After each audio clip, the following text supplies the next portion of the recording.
I never thought I'd be the type to wreck my own marriage, but here I am.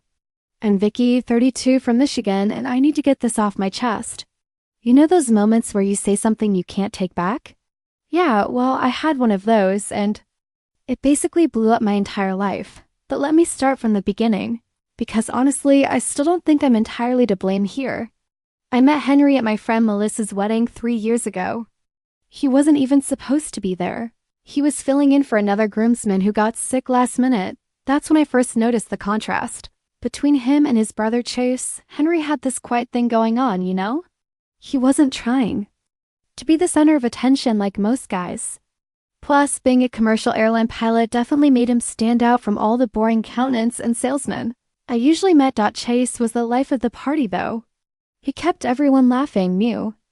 All the latest TikTok dances, and honestly, he was the one I noticed first. But Henry? Henry was the one who actually made a move. He asked for my number while Chase was busy entertaining everyone else. I remember thinking it was kind of sweet how direct he was about it. Our first date was at this little breakfast place near the airport before one of his flights. He ordered this ridiculous amount of food, pilot thing apparently, and we talked for hours. He was different from the guys I usually dated. He actually listened when I talked about my dreams of opening my own yoga studio. Most guys just nodded along, but Henry started asking questions about business plans and location scouting. I'll admit, the pilot's salary didn't hurt either. After struggling to make ends meet teaching yoga at other people's studios, the idea of having that kind of security was pretty appealing. Plus, him being away for flights meant I'd have plenty of time for myself. It seemed perfect. The wedding happened fast, like maybe too fast looking back. But when you hit your 30s, you kind of feel this pressure, you know? My mom kept sending me articles about fertility declining after 35, and my younger sister had just had her second kid. Henry seemed like the perfect package. Stable job, good family, and he actually supported my yoga business dreams. Chase was Henry's best man, and that's when things got complicated. During the wedding planning, we spent a lot of time together. The three of us, I mean. Chase would come over with takeout when Henry was on long-haul flights, claiming he was checking on his future sister-in-law. He'd make these little jokes about how I was too fun for his serious brother, and I'd laugh them off. But something about them stuck with me. The ceremony was beautiful, but what I remember most is Chase's best man speech. He told this story about how Henry had always been the responsible one, the one who made their parents proud while he was the screw-up who bartended and couch-surfed. But the way he told it, it was like he was proud of being the fun one, the free spirit. I caught myself wondering what life would be like with someone like that. Instead of my practical pilot after the honeymoon, real life started setting in. Henry's schedule was brutal. 4 days away, 3 days home, rinse and repeat. I threw myself into opening my yoga studio, but the reality of running a business was harder than I expected. Henry tried to help with the books, but his suggestions felt like criticism. Maybe start smaller, he'd say, build up gradually, but I had this vision, you know? I wanted it to be perfect from day one. That's when Chase started showing up more. He'd drop by the studio with coffee, claiming he was in the neighborhood. He followed me on Instagram, always the first to like my posts and leave encouraging comments. When I vented about Henry's long absences, Chase would say things like, "That's Henry for you, always in the clouds, never on the ground where the real stuff happens." Looking back, I should have seen the warning signs. The way I'd get excited when Chase's name popped up on my phone.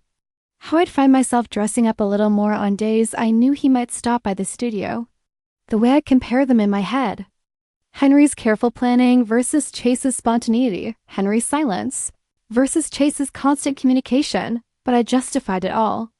Henry was away so much and Chase was just being friendly. Plus they were brothers. It wasn't like anything would ever happen, right? I wasn't doing anything wrong by having a close relationship with my brother-in-law. At least that's what I told myself. The truth is, I was building this whole fantasy in my head about what life could have been like with Chase, instead of Henry. Every time Henry came home tired from a flight and just wanted to sleep. Every time he questioned a business expense at the studio. Every time he missed a social event because of work. I'd think about how Chase would have handled it differently. I started following Chase's social media more closely, liking his posts. About the bar where he worked, watching his stories about the crazy nights and fun customers. Meanwhile, Henry barely used social media, said he had enough screens in the cockpit. It was just another thing that made them different. My friends noticed the change in me. Melissa, the one whose wedding started this whole thing, actually pulled. Mia said at her baby shower, "You seem different around Chase," she said. "Be careful, Vicky," but I brushed her off. I was married to Henry. I was committed to Henry. Chase was just Chase. A friend. A family, even. But every time Henry left for another flight, every time Chase sent another funny meme or stopped by with my favorite cold brew, the line between appropriate and inappropriate got a little blurrier. I started looking forward to family gatherings.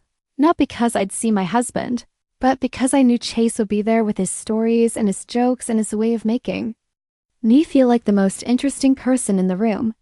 I didn't realize I was setting myself up for disaster. I didn't see how my harmless flirtation and innocent friendship was slowly poisoning my marriage. Was too busy convincing myself that I deserved both Henry's stability and Chase's excitement.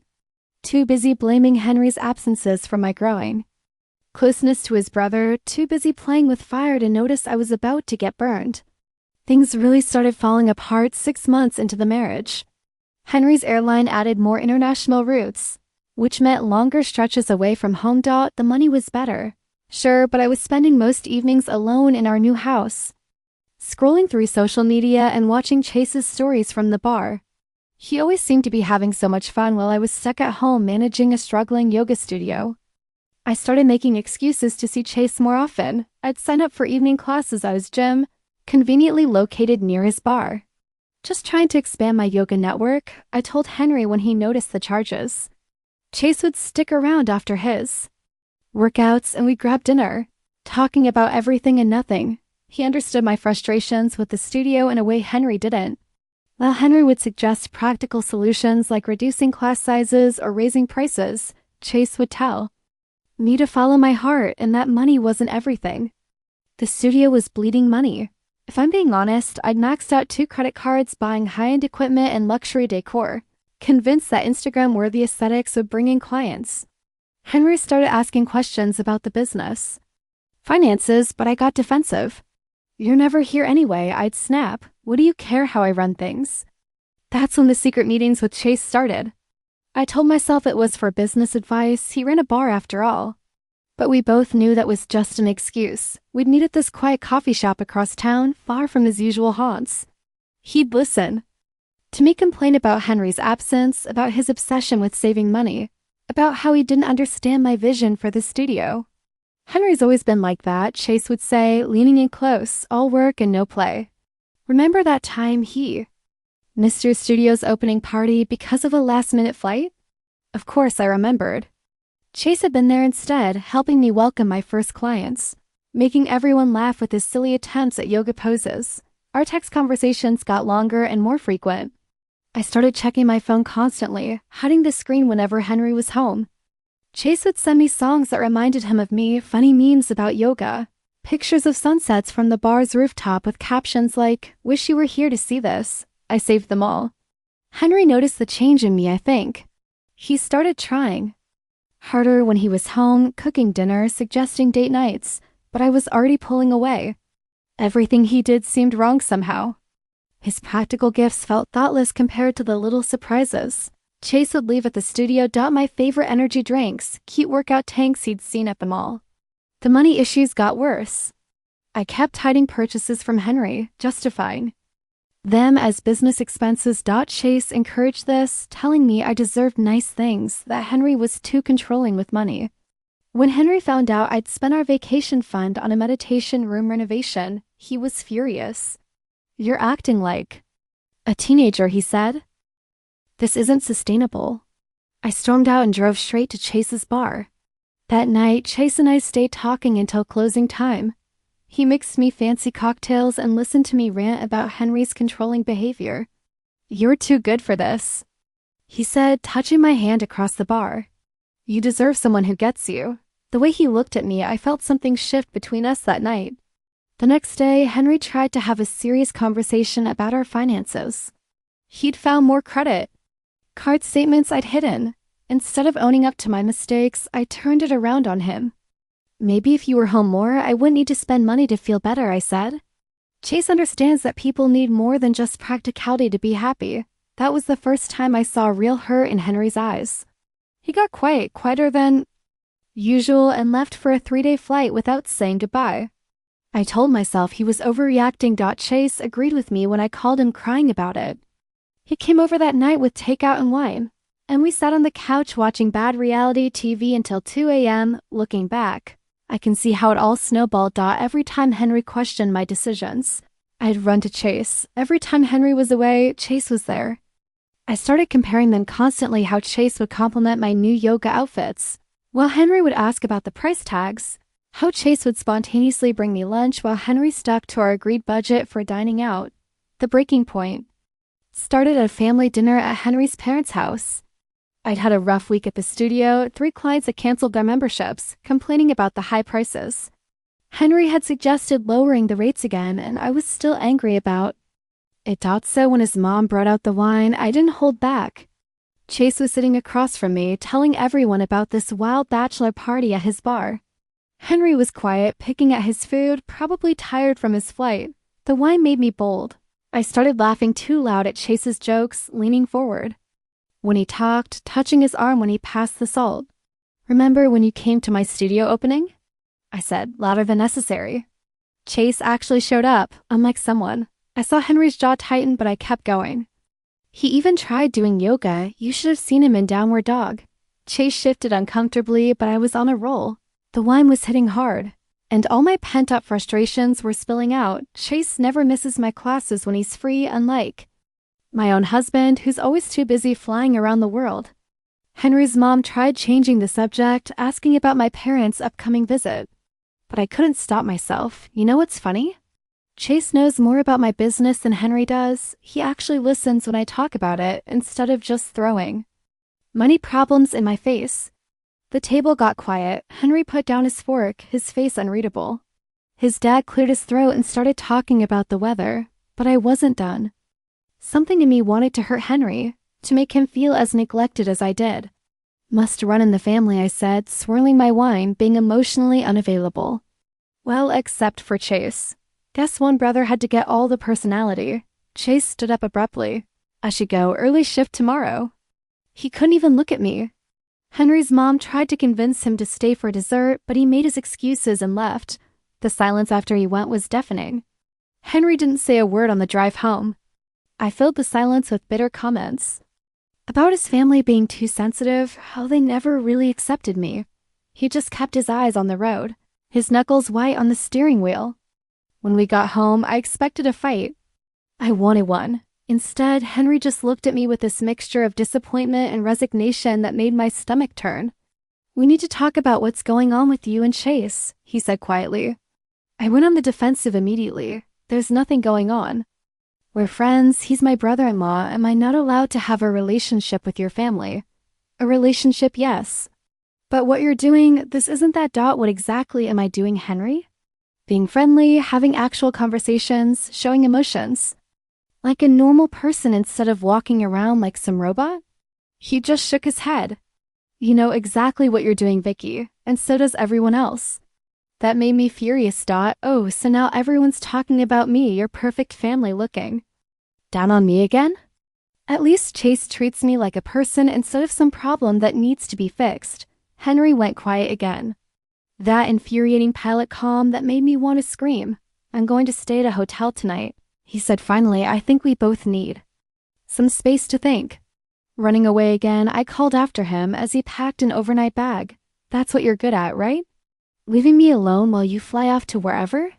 He paused at the door. "No, Vicky, I'm not the one running away from our marriage, you are." Then he left, and I was alone with the echoes of everything I'd said at dinner. Our wedding anniversary was the next week. Henry came home for it, which surprised me. He made reservations at this nice steakhouse downtown. Not our usual spot, but I figured he was trying to make up for the tension after the family dinner. I spent hours getting ready, partly hoping he'd notice, partly out of habit from all those evenings getting dressed up to accidentally run into Chase at his bar. The restaurant was beautiful, all dark wood and soft lighting. Henry ordered an expensive bottle of wine and actually tried making conversation. He asked about the studio, and I found myself wishing he'd just lecture me about the finances instead. This attempt at normalcy felt worse somehow. Then he gave me his gift, a laptop, a practical, professional-looking laptop. For the studio's bookkeeping, he said it has all the software you need to manage the business properly. I just stared at it. Earlier that week, I'd seen Chase's Instagram story showing the designer watch he'd bought his girlfriend for their 6-month anniversary. The contrast hit me hard. Here was my husband on our wedding anniversary, giving the accounting software. The wine wasn't helping my mood. I'd been scrolling through social media all week, seeing Chase's posts about missing his favorite yoga instructor while Henry was away. The laptop sat between us like an accusation. You don't get it, do you? I said, pushing the laptop away. This is exactly why we're having problems. You think everything can be fixed with spreadsheets and budgets, Vicky? No, let me finish. You know what Chase got his girlfriend? A watch, a beautiful, thoughtful watch, not some practical office supply. Henry's face went completely still. Why are you so concerned about what Chase gives his girlfriend? That's not the point. The point is, you don't understand me at all. Chase would never what? Vicky? The wine, the frustration, the weeks of building resentment, it all came pouring out. Chase would never treat me like some business problem to solve. He actually sees me as a person, not just some line item in his budget spreadsheet. I laughed bitterly. You know what? Sometimes I think I should have married him instead. The silence that followed was absolute. Henry just looked at me for a long moment, then stood up slowly, deliberately. Without a word, he walked out of the restaurant, just left me there. I sat there in shock for a few minutes, then did what I always did when things went wrong. I called Chase, but this time was different. Instead of his usual sympathetic tone, he sounded distant. You went too far, Vicky, he said. Way too far, but no. You need to fix this or don't, but I can't be your backup plan anymore. He hung up. I stared at my phone, then started posting on social media vague quotes about settling and true happiness.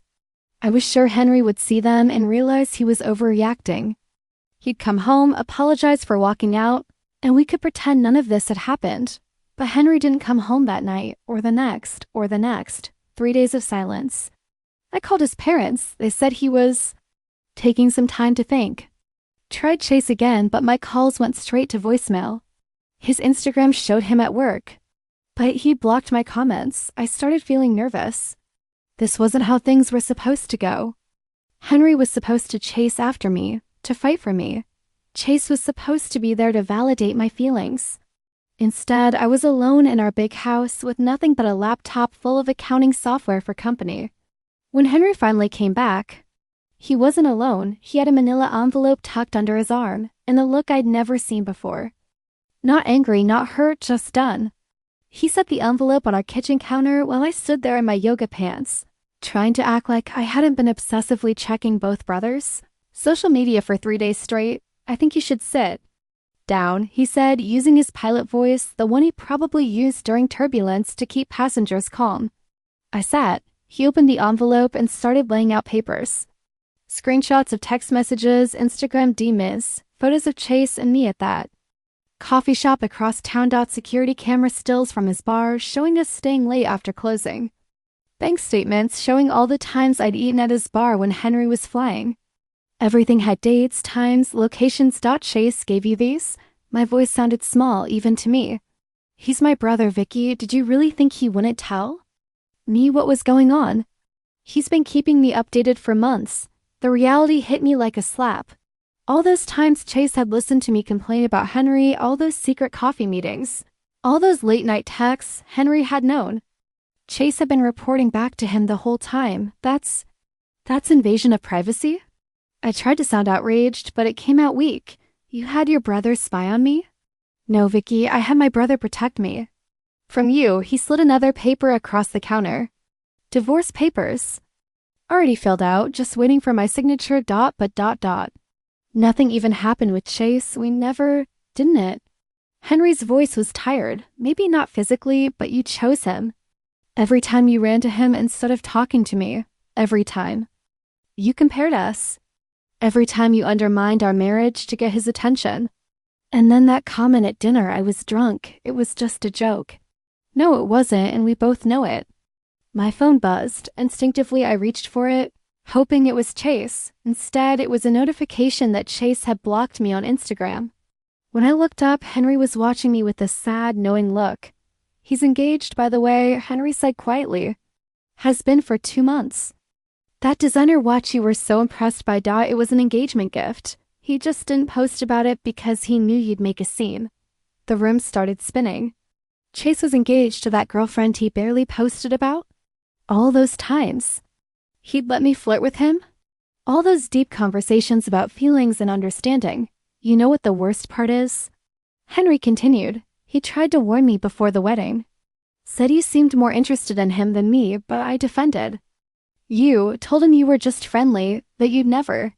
He trailed off, staring at the divorce papers between us. I noticed his hands were shaking slightly. The first time I'd ever seen him lose that pilot's composure. The studio's failing, isn't it? He asked suddenly. That's why you've been taking money from our savings. Chase told me about the credit cards too. I felt the walls closing in. Everyone knew. They all been talking about me, comparing notes. Well, I thought I was the one in control of the situation. That was 6 months ago. Now I'm living in my friend Melissa's spare room because I can't afford my own place. The studio closed last month. Turns out Henry was right about those spreadsheets being important. The bank seized most of the equipment to cover the loans I'd taken out. I tried blaming Henry for not supporting my dream, but even Melissa stopped buying that excuse. Henry got the house and the divorce. His lawyer had a field day with those bank statements showing how I'd been draining our savings. My Instagram following dropped by half when people realized I wasn't a studio owner anymore. Most of my yoga entrepreneur friends disappeared when I couldn't host their workshops or promote their products. The worst part? Henry's dating someone new. One of my former students, actually Samantha, the one who runs that successful physical therapy practice. She's everything I pretended to be. Financially responsible, genuinely supportive, honest. I saw them at the grocery store last week. He was laughing. Really laughing, not that polite chuckle he used to give my jokes about Chase. Oh yeah, Chase, he's married now. The engagement photos were gorgeous, his wife looking perfect in her designer watch. They moved to Chicago for her job, but not before Chase wrote me a letter. He said he'd only ever seen me as a sister-in-law, that he'd played along with my flirting.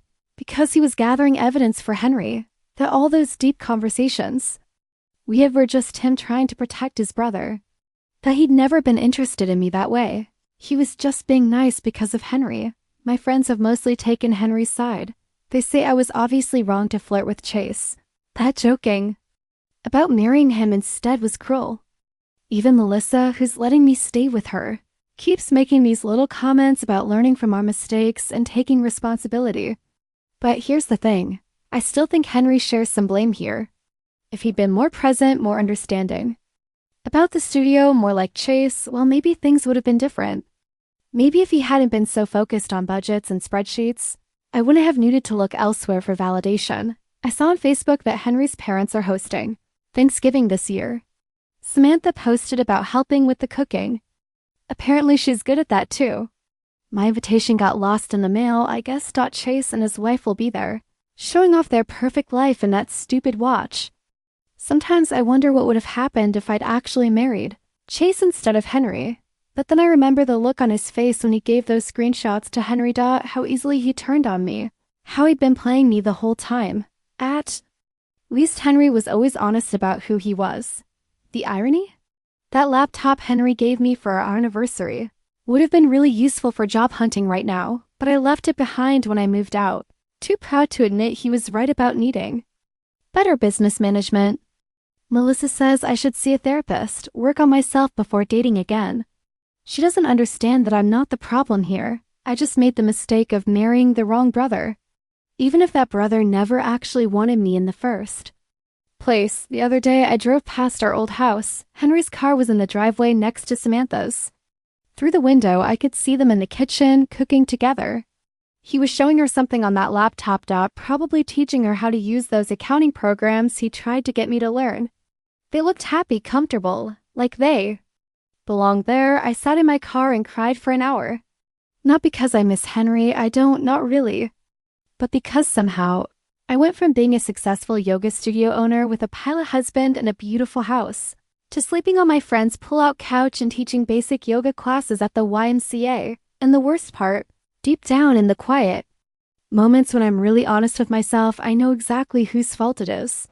I just can't bring myself to admit it out loud.